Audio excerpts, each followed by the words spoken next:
throughout the nation and around the globe. From his heart to yours, it's Dear James Live, bringing you intuitive insight, answers, and advice to your life questions. Hello, everyone, and welcome to Weekly Wisdom and Insights. I am your host, Dear James, and my incredibly fabulous co-host is... And I forgot to turn off... Oh, sorry. There we go. Little technical glitch there. Sorry about that. And my incredibly fabulous co-host, the Lady Jaclyn, is off this week.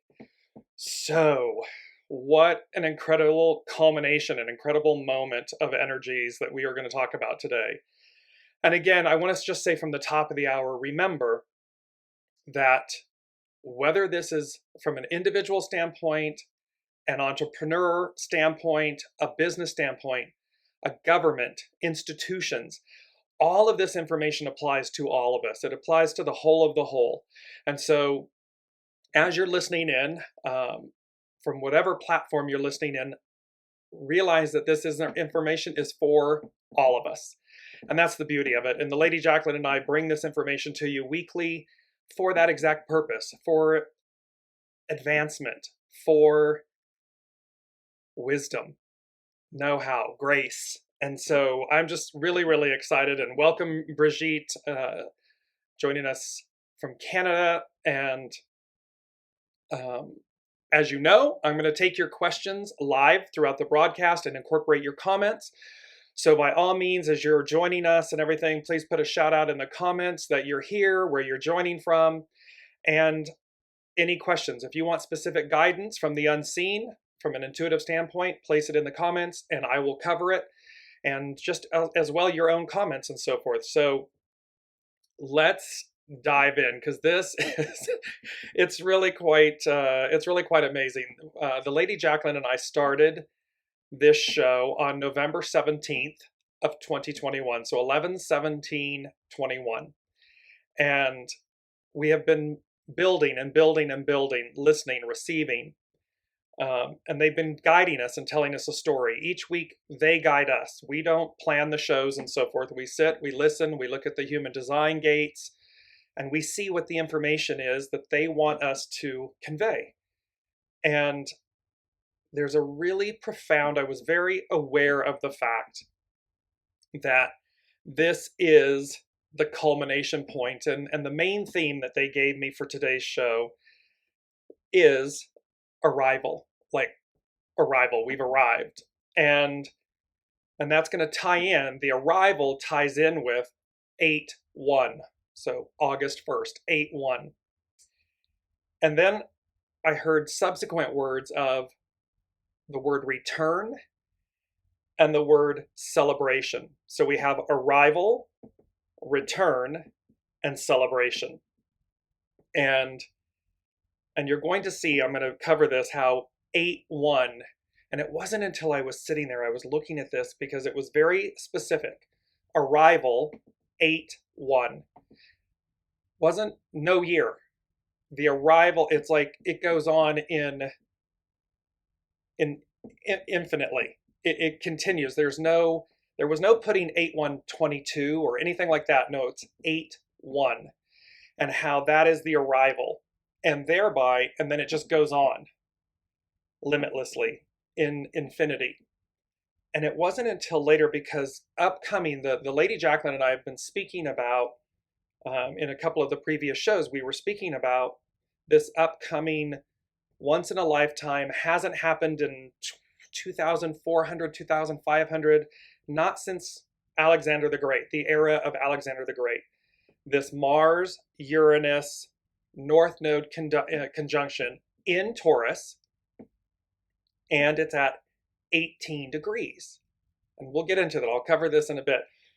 What was so interesting, though, I was literally looking at this going back to the 8/1, the very specific 8/1, no year, infinity, goes on forever. And I was looking at 8/1 and I looked down and it's item number E on my list of what they had shared with me.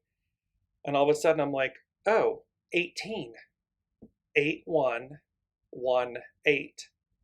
And you're going to see, because the 8/1 Then they associated the 8-1 with the Ouroboros. And I'll bring that up. I'm going to go over all of this with you. It was just fascinating. Well, I'm just going to jump to it. Let me jump to this in terms of, I'm going to bring up an image for everyone looking, and it's the image of the Ouroboros. And it's literally the symbolism of the serpent not eating itself, but coming back around to its beginning. So the mouth and the tail are joined in a circle, and it begins the process again, and it represents eternity. And I want to just go to it because it's very profound about what's happening, this arrival and this culmination point that we find ourselves at, that we've been building to all this time.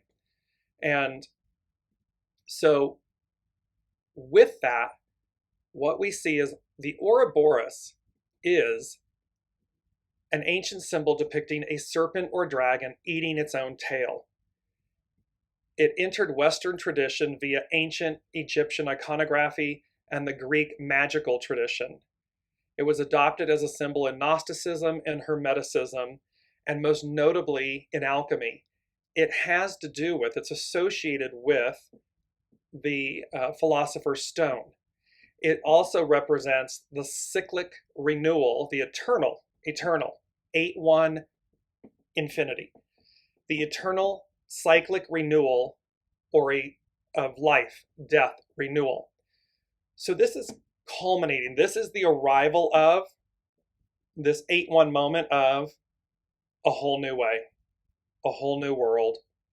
And yes, I can hear everybody, are you are you not up on current events? Do you not see what's going on in the world and so forth and so on? Yes, I am very keenly aware. I keep myself abreast of world events and everything. However, in an instant, life can change, and it can change for the better, and it can change because it's destiny, it's fate. We've been talking all along about how 2022 is a 6-year.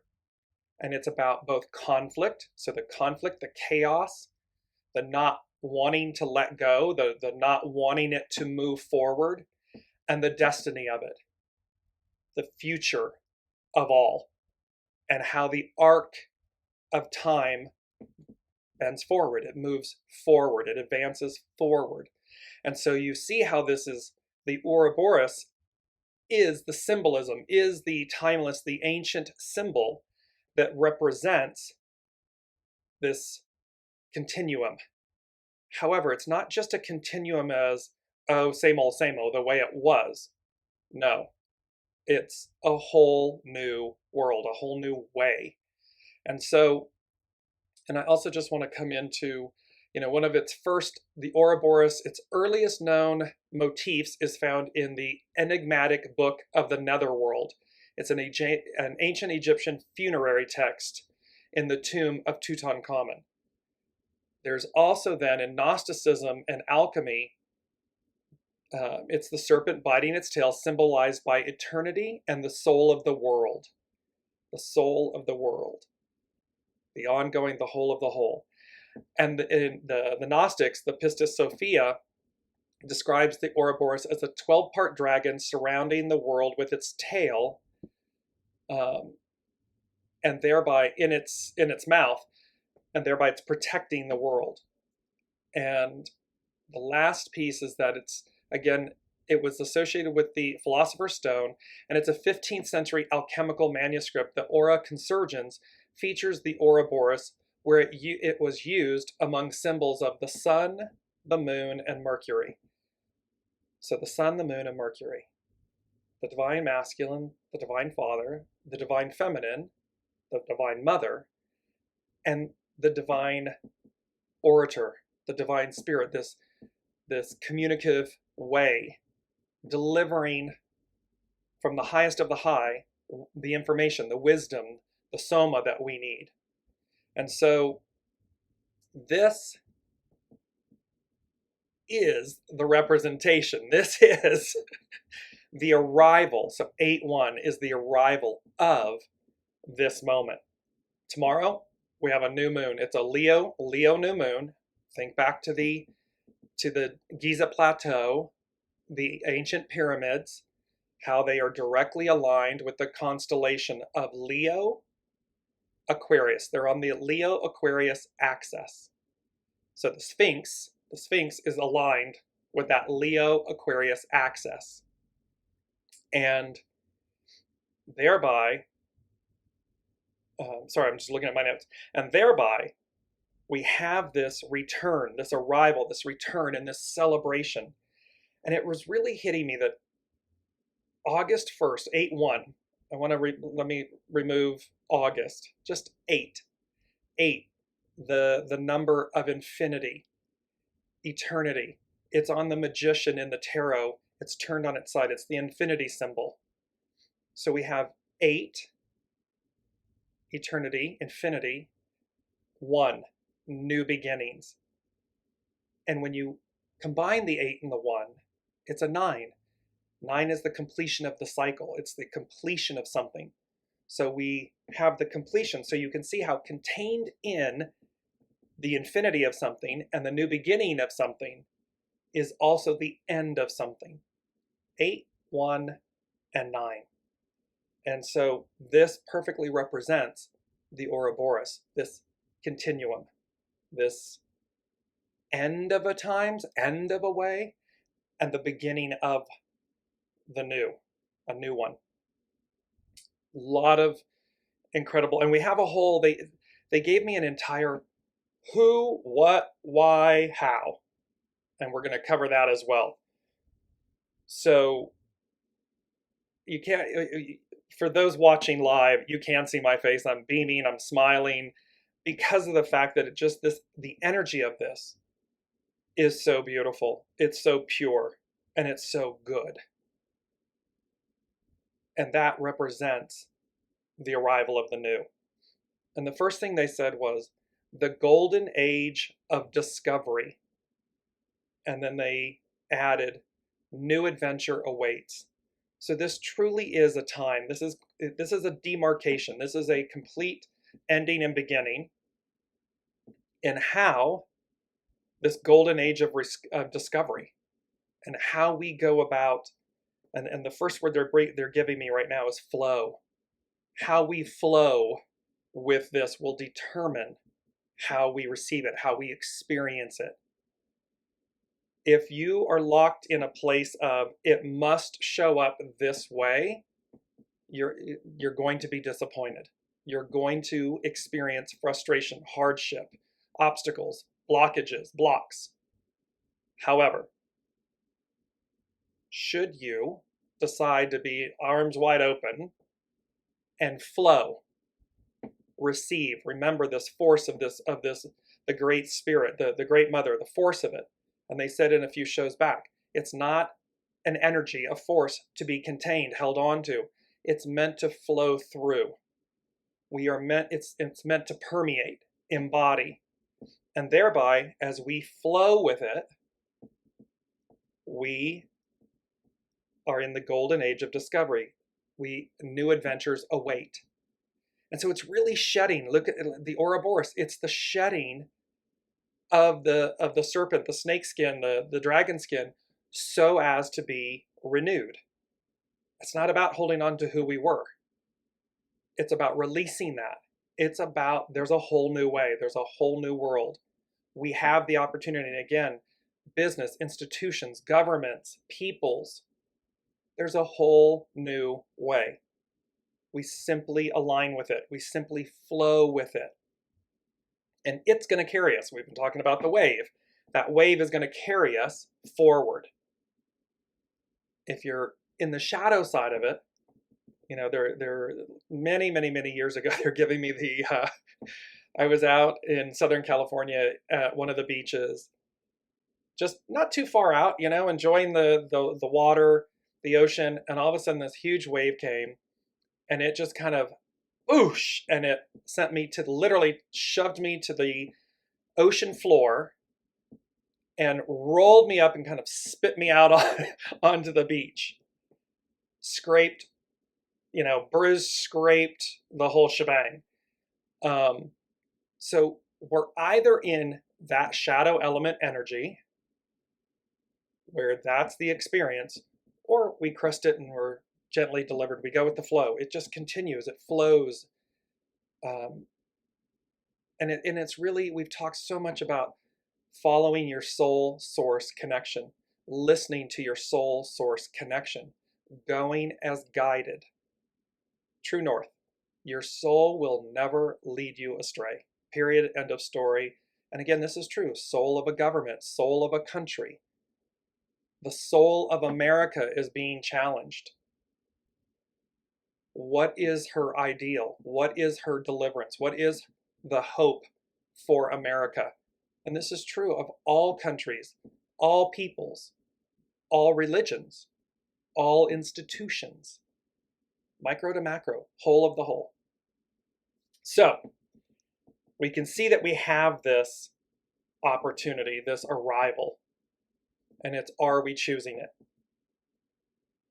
Now, we add to that then and again, today's the 27th. So like last week, 27 was about nourishment and about a nourishing vision. So today is the 27th. And so again, it is a repeating theme, meaning it's part of the overall mix, part of the stew. This, what are we choosing to nourish? Which wolf are we feeding? All of these really beautiful idioms and analogies and everything, examples. And so again, it's going to dictate your experience. So we have this 27, but in this, the 27 becomes a 9. The 7 and the 9 become a 16. And the 16, hexagram 16 is, and it's the how. It's the how in all of this. And 16 is enthusiasm. And I want to bring up this beautiful quote. And it talks about, like a child, those who don't know what can't be done accomplish great things. And this comes from Carrie Hone at Cafe au Sol. And so there's a beauty here where hexagram 16, the number 16 is the how. And the how is excite. It is enthusiasm. Its hidden influence is obstruction, to innovate. So to move beyond obstacles, obstruction. The way is open, the new has arrived. So it innovates. To innovate is to bring about the new. Bring about something new, experience something new, create something new. And its underlying cause, which we had last week, and it's here again, 9, is that small restraint, the surrender. And they said, there's another beautiful quote, if you make your home in the inevitable, you will arrive exactly where you need to be. So again, if you're going with the flow, if you're small restraint, you're surrendering, if you're innovating, if you're choosing to feed the right wolf, if you will, this is going to usher you, deliver you. And because the act of the Y is the 8-1. It is the return. It is the Ouroboros. It is the arrival. It is the celebration. Its act is deliverance. It's hexagram 40. It's deliverance. It's being delivered to that. And so, and Ovid, this quote from Ovid, chance is always powerful. Let your hook always be cast. In the pool where you least expect it, there will be fish.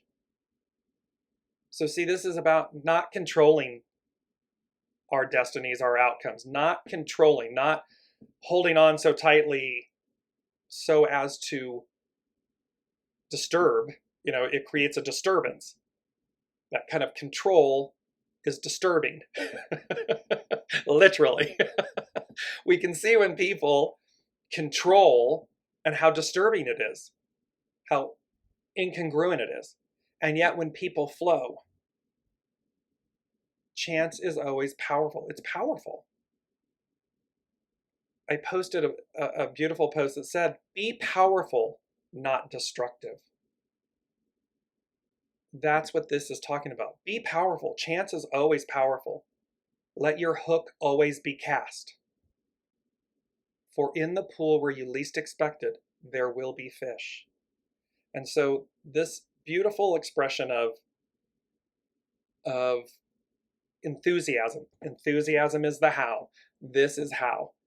And yet with enthusiasm, we need to be mindful that we don't excess. It's about not being excessive in our enthusiasm. It's about being balanced. And it talks about how you enthusiasm, you shows thunder over earth, which can bring new energy and inspiration to your situation. In ancient times, people gathered around the fire at the end of winter, sharing stories meant to jar the clan from stagnation. In ancient China, Chen, or thunder, was believed to ignite the seeds into rebirth. Yu is believed to be the energy that connects people to the gods.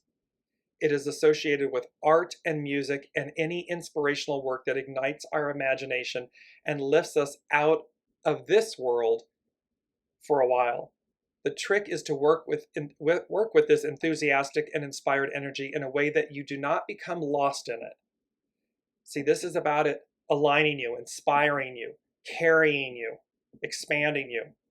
But it's not about being or falling into illusion, delusion. That's not what it's about. It's about utilizing this beautiful, profound energy to move you forward.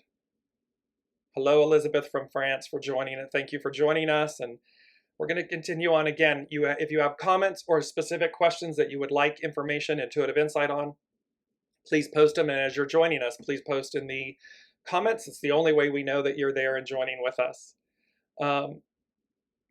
So continuing with 16, hexagram 16, and this beauty of the fact that it is the how. It's the how. The why is the 8-1, the return, the arrival, the celebration. That is the why, because we're returning. We're going to receive a golden age of discovery. New adventure awaits. Hello, Deborah from South Carolina. Thank you for joining us. So continuing with this enthusiasm, one who possesses something great and is modest, and look how many times we've talked about humility, surrender.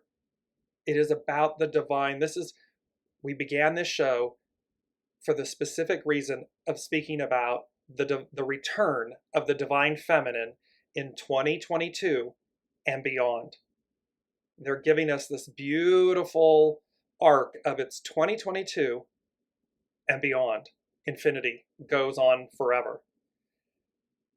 So we're talking about humility, hexagram 15, humility. And it says, so one who possesses something great and is modest is sure to have enthusiasm. You is the image of a child riding an elephant, where spontaneous enthusiasm combined with nature's enormous transformative power will allow you to trample any barriers that would impede your forward progress. And look at the beauty of that. A child on the back of an elephant. Look at the imagery of that. The innocence, the quote-unquote smallness of that in form, the smallness, upon one of the most beautiful, beautiful, beautiful creatures of our existence, of our world. The limitless memory they hold. They remember all. And they care. When you see the clan of elephants, they are very protective of their family. They feel, they love deeply, they care deeply. And here's this beauty of, and yet they allow us, humanity, they allow us to ride upon their shoulders, upon their back. That is the beauty of enthusiasm with modesty, humility, grace. And so it says, like the athlete who enters the zone, by overcoming resistance, movement is effortless, and you feel as if you can accomplish anything. Yet nothing in the environment has really changed, although somewhere within, the illusion of resistance dissipates. It's gone. So what that means is, literally, it can be that we wake up on 8/2 and everything, quote unquote, looks the same, and yet it won't be. Because by overcoming resistance, we flow, we move, we go with the flow here. By overcoming resistance, movement is effortless, and you feel as though you can accomplish anything. This renewed sense of self, of hope. It may, against the backdrop, look like nothing's changed, and yet everything's changed. Because, again, although somewhere within, the illusion of resistance dissipates. They're saying to me, it's like it's the crossing of the bridge. We're letting go of resistance. It dissipates. It vanishes. And again, depending on how open, how much flow, how much soul source alignment you have, the faster it dissipates, the faster you cross the bridge, the faster it all goes. Enthusiasm is your devotion to moving forward when you tap life's positive and free flowing energy. The master said, the power of becoming resides in a positively charged core. It's really important. The power of becoming resides in a positively charged core. The only similarity between Lu and the power of attraction is positive intention. Lu coaches modesty, or a willingness to stay practical and grounded. You can fill intention with a concrete desire or preconceived outcome and wonder why it doesn't arrive. So see, again, I said earlier, if you've got it locked in, no, it must show up this way, you're going to meet with frustration and you're wondering why it doesn't arrive. When you simply place out to the universe, when you cleanse your vessel, you just empty your vessel, and you say, okay, because there's a knowing. It's not about just emptying out and kind of sitting back and going, well, I'm waiting, I've asked for it. It's not about that. It's about this proactive, open surrender, humility, surrender, openness that says, I can, because you'll feel it. I can feel what I'm meant to do. I can feel it.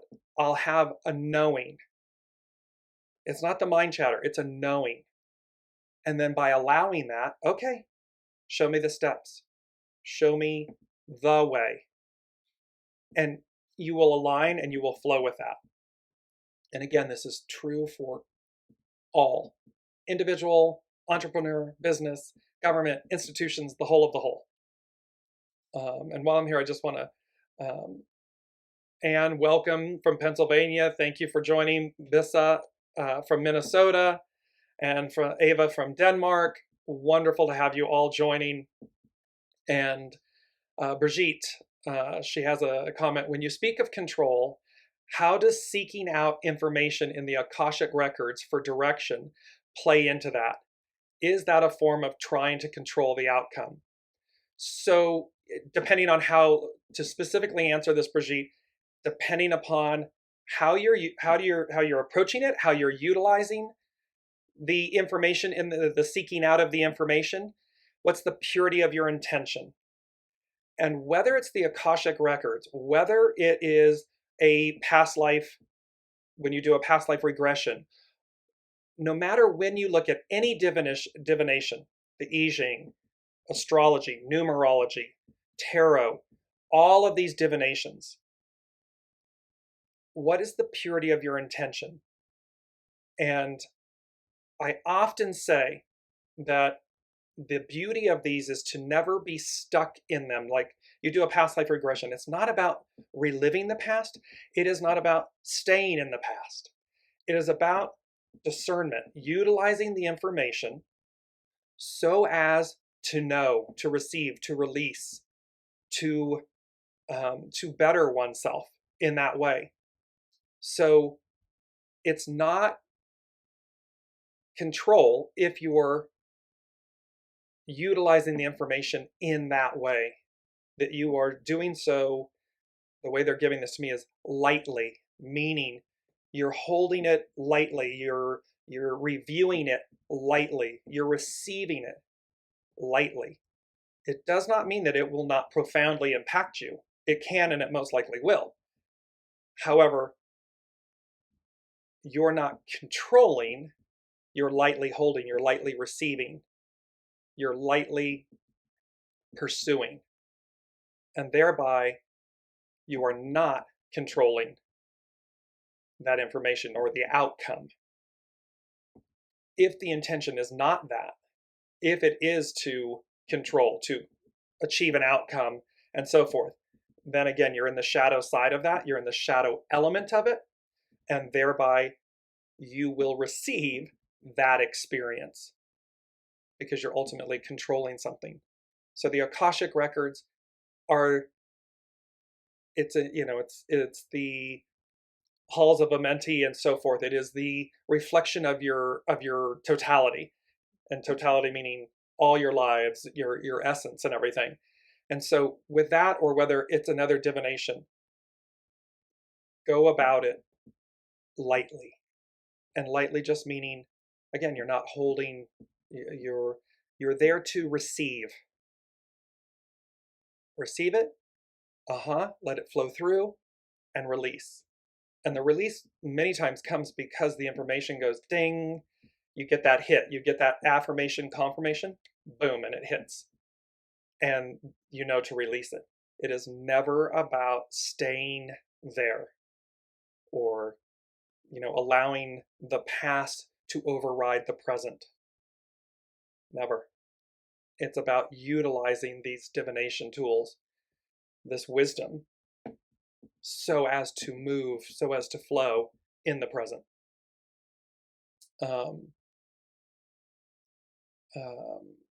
So Ava was just saying from Denmark, thank you, dear James. I'm in the process of moving to a new home in just 2 days.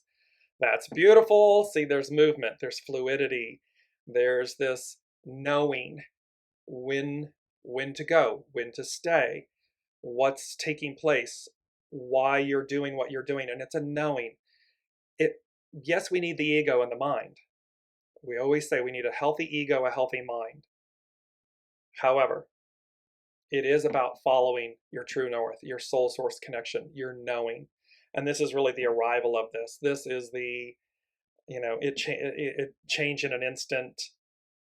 And again, so we all may wake up on 8/2 and everything may appear to be the same, and yet it will have changed forever. And it's in the dissipating. How quickly do we open, walk, move, flow to experience that change? The awareness of the dissipation of the resistance. Because hallelujah, the old's going. And not to be disrespectful to the old in any way, shape, or form. It's had its moment. It's had its time. And there is something more. And the divine, to have the return of the divine feminine, the divine mother, to have that return that has been present yet absent, meaning because it was suppressed, oppressed, maligned, all of these things, to have that, the beauty of that energy return, the nourishment, hexagram 27, nourishment, the nourishment of that. And look for the men, for the masculine. They often say, look, boys all need their mothers the first 10, 12, 13 years of their life. It is the nourishment. It teaches us how to care, how to love, how to embrace, and so forth. It is the most powerful and empowering moments of our lives in that sense, that nourishment. And then as we continue on, we come more into our divine masculine, the beauty, and this can be the same. just giving you the example of the divine masculine with the divine feminine, there's a truth in that, because when young boys have that experience, they are far better humans, people, husbands, partners, and so forth. It's the truth. And this is returning, and she's taking her rightful place. She is here to lead, to nourish. And this is where, and again, when we look back in time, this is where, and they're showing me like the regalness of the knights and of the Renaissance period, and this whole time where they truly bowed to the divine masculine, bowed, cherished, embraced, received empowerment from the divine feminine. And so this is the arrival of that moment. This is the turning point. This is the return of that magic, where everything is just kind of effervescent and bubbly and good.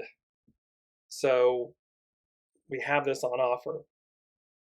So that 16 is the how. The why is the 8-1, the Ouroboros, the arrival, the return, the celebration.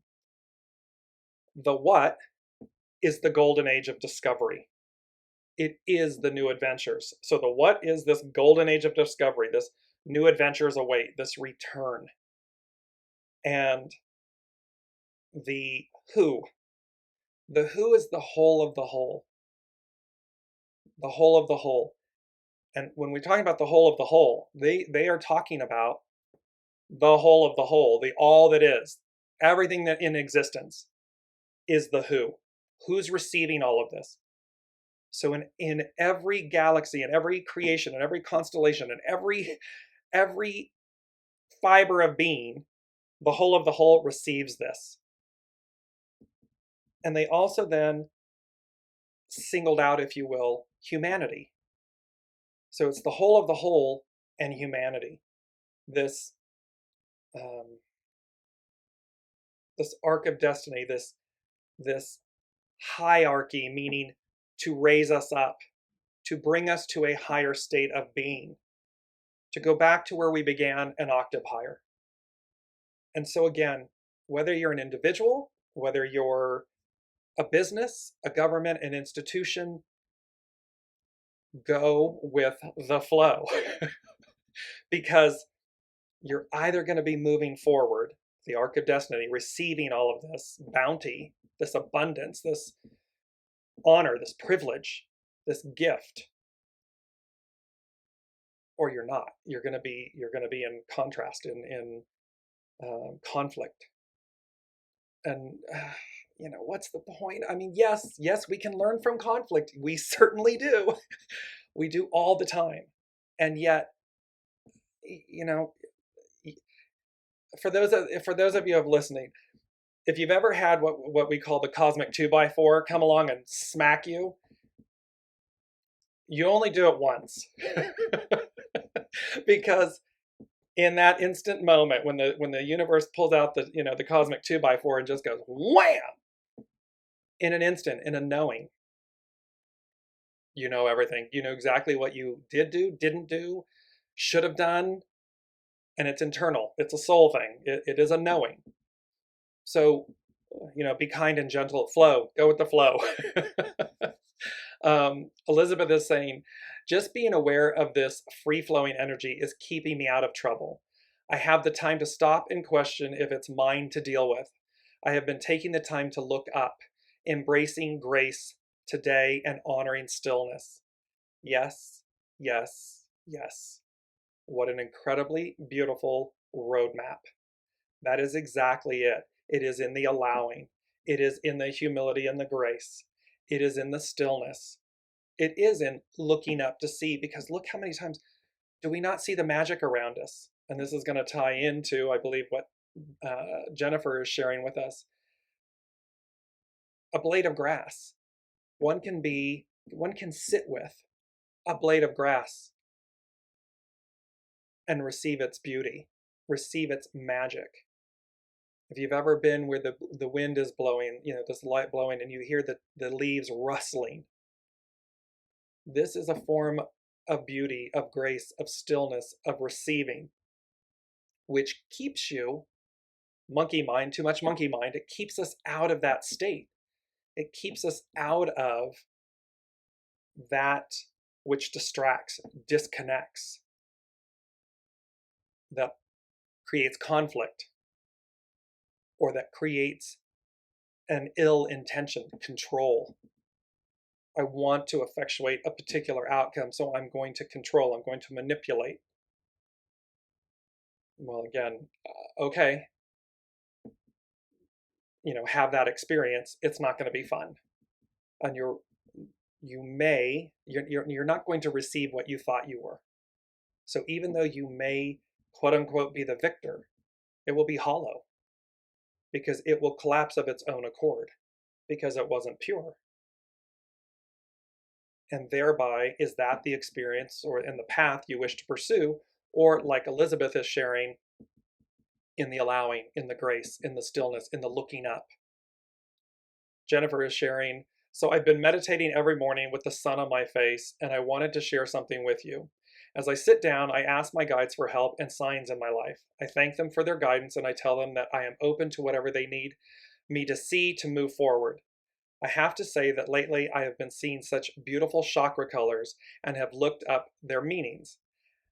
And they are spot on in not only reassuring me, but also in showing me where I should turn my attention to better embrace what's next.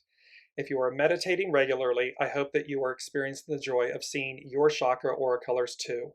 Divine. Yes, remember the promise is the rainbow. And we've talked about in last show or the show before, was the beautiful image, the promise. What's on offer? That massive, beautiful double rainbow and it wasn't even, it was far more than a double rainbow. It was like the reverberation of the colors that Jennifer is speaking about. And of course, they are associated with our aura, with our chakras and so forth, because that is our covenant. That is our new covenant. That is the representation of the divine. And thereby, it is the promise. It is the deliverance. It is what they're talking about. And so when we see the more, like Jennifer is talking about, the more that we are in, and Elizabeth and everyone sharing, what they're saying to us is the more. See, this is where the enthusiasm and the surrender and everything, the more we flow with that, the more we see that, the more of the unseen we see, the more it guides. And then here, so that's been going on. And then now they're adding this whole piece, which is 8-1, arrival, this changing, this complete end of a way, beginning of a new way. And how quickly resistance, obstacles, all that dissipates when we're in the flow of receiving, when we're in the flow with this new energy, this energy that has not happened in 2004, 500 plus years. And again, when we look back at Alexander the Great, the era, it was transformational for centuries. 300 plus years in the case of that era with Alexander the Great. That's the last time this happened. So we can see with this instance, though, they're saying, this is 8-1. This goes on in eternity. And when you do look up biblical reference and so forth, it says this will go on forever. There's an end of a time, end of a way, and then we receive this and it goes on forever. So you can see this 8-1. So here's the irony. This is what's so amazing. 8-1 and 18, 1-8. And so when Mars, Uranus, and the North Node all conjunct in Taurus, Earth, Taurus, Taurian, it is at 18 degrees. So we have 8-1 and we have 1-8. Hexagram 1-8 in the I Ching is literally known as decay. Its action is remedy. So it's about decay, remedy, and in essence, repairing what's spoiled. So higher power, higher source and everything is going to remedy and repair what's spoiled, 1-8, by delivering, ushering in and delivering arrival, return, celebration, golden age of discovery, new adventures, 8-1, Ouroboros. Contained in the ending is the beginning, in the beginning, the ending. Eternity, oneness, wholeness. And like that, it does not mean a continuation of something, a continuation of the old. It simply means the elevation, the arc of destiny changing. We go up, everything goes up an octave. And thereby we're no longer the lower octave that we were. And so, and this is really amazing too. So Venus will be in Cancer at this point. So Cancer, nurturing, this soft-shelled, water, emotive, nourishment, and so forth. Venus is the ruler of Taurus. So we have Venus representing the divine feminine, Mars representing the divine masculine, and she, Venus, in Cancer, is going to sextile. It's a positive alignment in astrology. A sextile is a positive alignment. She is at 17 degrees. So anytime planets are within a few degrees, less than 5, they consider them in orb or conjunct. And she's going to be right at 17 degrees, sending positive vibes to this once-in-a-lifetime, not since Alexander the Great, event happening in Taurus, the sign she rules. So, for me, it's just a little bit of, it's divine counterparts. It's a mic drop moment. It's the beauty of, they're saying to me, she's sending her blessings. She's sending her energy, her magnification, so that, because the outcome's assured. And that is you have Uranus, higher mind. You have Uranus, expect the unexpected. You have Mars, the energy, the fire. You have Taurus, the earth. You have the North Node, which is destiny. The North Node delivers us. It guides us. It is like the guiding point on the radar that says, you go this way. Directly opposite it is the South Node, and the South Node is in Scorpio. So it's sitting there in Scorpio, and it's saying it's everything you're going to release. What do we release? What do we shed? The Ouroboros. What do we shed? What do we release, let go of, so as to receive North Node, the new, with the Divine Mother, the divine counterparts, the harmony. And the Ouroboros is also associated symbolically with, in Taoism, the yin-yang symbol, and we talked about that. The black and white, the purity of the void, the purity of the light. Not the eradication, but the harmony, the balance, and the purifying of them. And so I beam, because I'm like, this is so exciting. and I, for one, please place in the comments, are you excited about this? I know there is a sense of hesitation. There is a sense of frustration, hesitation, a sense of both wonder and question. Like, will it really happen? Will this really occur? And so place in the comments how you're feeling about this. What I can tell you, what they are giving me in this moment is, we have waited a long time for this moment.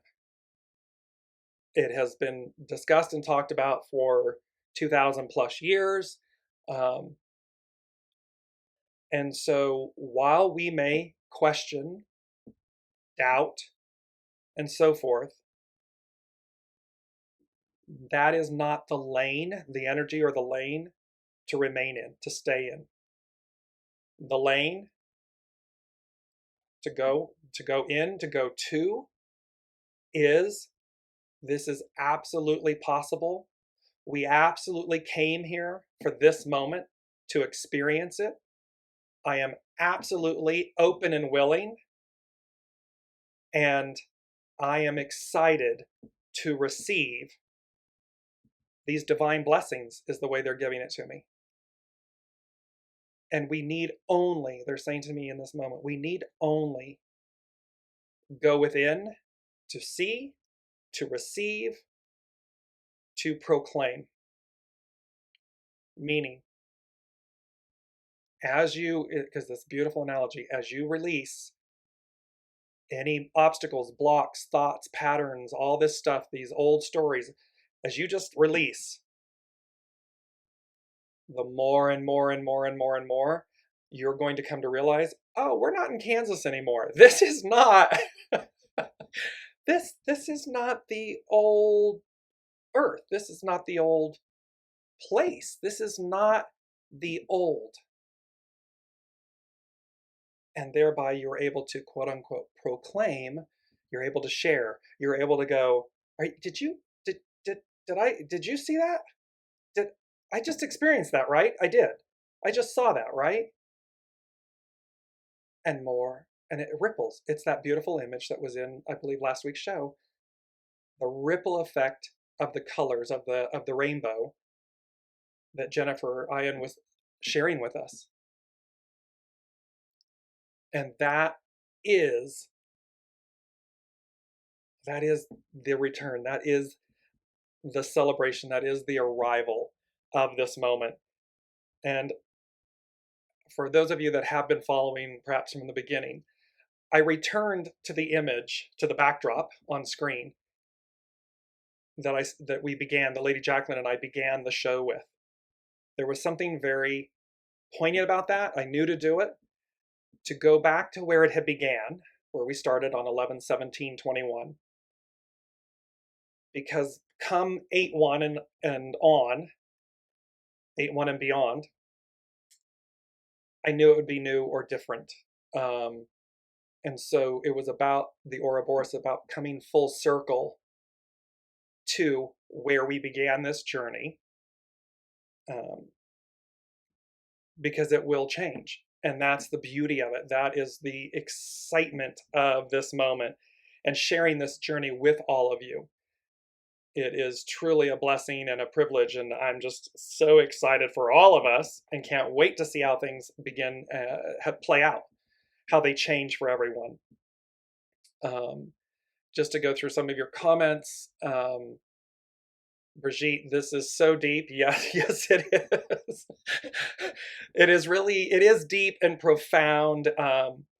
And yet what I hope, because I often say to the unseen spirit, source, and symphony, I say, okay, guide me with the emotions. And I said that in my prayer before we started. Guide me with the emotions that you wish to convey. Let me be that pure vessel for that. And I love when they make me laugh with all of you. I think to bring levity and laughter and joy and excitement, and also the depth of the seriousness of it. And seriousness meaning breath. Not seriousness as in something to worry or caution, but the depth and the breadth of it. And so, right on point. Elizabeth, it's a sense of wow. Personally, I'm excited. Anne is sharing, absolutely excited, but dropping the illusion of control is scary. Anne, drop it, drop it, drop it, drop it, drop it. It's going to drop anyways, literally. I mean, poof, in an instant, it's gone. You may, again, remember, you may have the illusion. You may be caught in the illusion. I want to just go back to this. Like athletes who enter the zone by overcoming resistance, movement is effortless, and you feel as if you can accomplish anything. Yet nothing in the environment has really changed, although somewhere within, the illusion of resistance dissipates. Enthusiasm is your devotion to moving forward when you tap life's positive and free-flowing energy. Control is an illusion. Control is masquerading fear. Fear is your friend. Fear, everything is energy. So fear is energy. And you either utilize that energy to immobilize you, control, immobilize, or propel. So if you're in control because of fear, stop, look up like Elizabeth was talking about, look up, sit with it for a minute, acknowledge fear, because remember, it's never about eradicating. It is about purifying, harmonizing, balancing. And simply go, okay, hi fear, I got you, I understand, okay, you're there, I see you. Now, nervous or not, fearful or not, I'm going to tap the positive aspects of you. I'm going to tap the positive life force and the free-flowing energy and utilize you positively, joyfully, smiling here. I'm smiling here to propel me forward. Because you can. Because fear is simply that. It is simply an energy, an emotion. It creates an emotion. And it's either immobilizing you or propelling you. So drop the illusion, because again, it's going to happen regardless. The issue is free will. Are we going to be in chaos, conflict, control, trying to hold on? Or are we just going to go, you know what, okay, what's the worst that can happen? And once you do this, once you really trust your soul source self, once you do it and you're delivered and you're able to see, oh, wow, I was delivered. I was scared. That term, S-less, and I did it anyways because I knew to do it. And I'm on the other side of it. And it's far greater than I ever could have imagined. That's what's on tap. And once you start honing that, exercising that muscle, honing that skill, remember, the resistance dissipates. The faster you go across to receiving, the faster you go to experiencing the new. Brigitte, yes, so excited.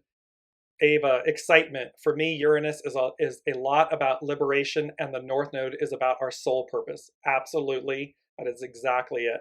Because again, Uranus, higher mind, it's the higher octave of Mercury, the higher mind. And what does it do? Boom! It's this, shock and awe, 51, shock and awe. It's this kind of, it moves us in unexpected ways. And yes, that can be jarring and whatever. However, at the same time, it can also be, because again, which side of which train are you on? The Lady Jaclyn and I are always saying, we're on the train, let's go, let's go, let's go. Meaning this future train, the one we've been talking about. And so Uranus advances you. The shock and awe can be a very positive, liberating experience. If you're in the shadow side, control, conflict, and so forth, it can be debilitating. It can be, perceived as a negative shock, even though it's just what your soul chose to, how to experience it. I want to get there. The soul always wants to get there. It may just say, okay, I'm going to do it in a perceived negative, shock and awe kind of unexpected experience versus a proactive, reactive, proactive. Ian, yes, release, resistance, release, recovery. Exactly. It's a whole thing of release, release, release. Keep releasing so as to receive. Deborah, I am thrilled and opening myself to the light to receive. It is time to rise and expand in all ways. Yes, yes, yes. More, more, more. And yes, that more, more, more. That is exactly. I shared a link in the private group, a post with a link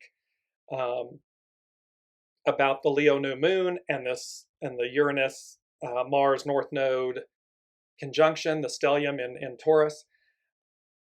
This whole thing it will literally be like, there was a beautiful, I shared this with a dear friend and colleague. I was watching an episode of, a previous episode, older episode of Blue Bloods. And the DA says to the assistant DA, here's this case. She knows that there's more And so she says, I want more. Well, but we've already gotten them to, to plea to, that they were guilty and everything. Yes, but I want more. And the assistant DA, she's, and as the DA walks out of her office, she says, more, more, more. How do you like it? How do you like it? More, more, more. The point of that is there was more. So even though we think we've received, or we're hoping for, wow, this is so wonderful and amazing and great. More, more, more. There's more. It's far more than we can realize. It's far more than we've yet to receive. It is far more. And that theme is really going to, that theme will be proven. This more, more, more, that theme will be presented, proven. They're giving it to me that way. Brigitte had an amazing dream of finally getting to the end of the rainbow. It showed me its true self and let me in, which was a beautiful testament, Brigitte, to the fact that you saw yourself, your soul self, that it showed me its true self and let me in, which means that is the gift you gave yourself, because that is what you experienced, what you saw is within. It is you. And that is what that's what you have on offer. And literally to receive and to share. And so what a beautiful, fitting culmination to today's show. And Ava, wow, yes, thank you, Propel. So thank you all. I cannot wait. This beautiful 8-1 arrival, return celebration against the backdrop of the 18, the decay, the remedy, and the repairing what's spoiled. And just this beautiful, beautiful, beautiful arc of destiny. And we are all so very ready and so very worthy. And so remember that, share that, take it out and shine that, that enthusiasm, that positivity. And I so look forward to seeing you in August and see what the new is, what it all looks like in the new. So thank you all for joining and sharing and being with us. And we will see you in the new. You've been listening to Dear James Live. Gain intuitive insight, answers, and advice to your life questions and so much more by tuning in next week and visiting DearJames.com.